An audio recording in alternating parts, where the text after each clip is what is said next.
السلام علیکم ورحمۃ اللہ وبرکاتہ. جی عزیز الرحمن ستاسو روزانه خدمت کې د یو نوي ویډیو څخه حاضر یم. نحمده ونصلي علی رسوله الکریم. اللهم صل علی محمد وعلى آل محمد كما صليت على إبراهيم وعلى آل إبراهيم إنك حميد مجيد. اللهم بارك على محمد وعلى آل محمد كما باركت على إبراهيم وعلى آل إبراهيم إنك حميد مجيد.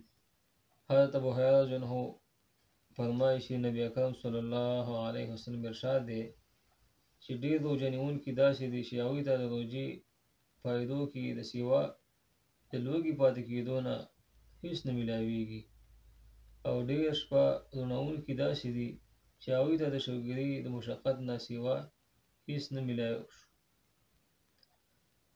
حضرت ابو هريرة رضی الله عنه فرمایي چې نبی اکرم صلی الله علیه وسلم ارشاد دی چې ډېر روژه نیونکي داسې دي چې هغوی ته د روژې د فایدو کې سیوا د وږي پاتې کېدو نور هېڅ نه میلاویږي، او ډېر شپه روڼوونکي داسې دي چې هغوی ته د شوګیرۍ د مشقت نه سیوا هېڅ میلاو نه شو.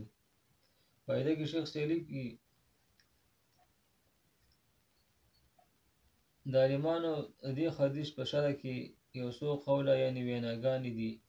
اوله دا چې دې نه هغه خوراک مراد دی چې ټوله ورځ روژه ونیسي او بیا په حرام مال ماته کړي، نو څومره ثواب چې د روژې شوی و د هغې نه زیاته ګناه د حرام مال په خوړلو وشوه، او ټوله ورځ وږې پاتې کېدو نه سیوا ورته هېڅ میلاو نه شو.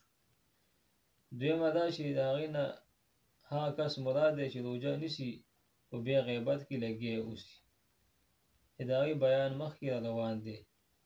دریم قول دا دی چې روژې کې د ګناه وغیره نه ځان نه ساتي.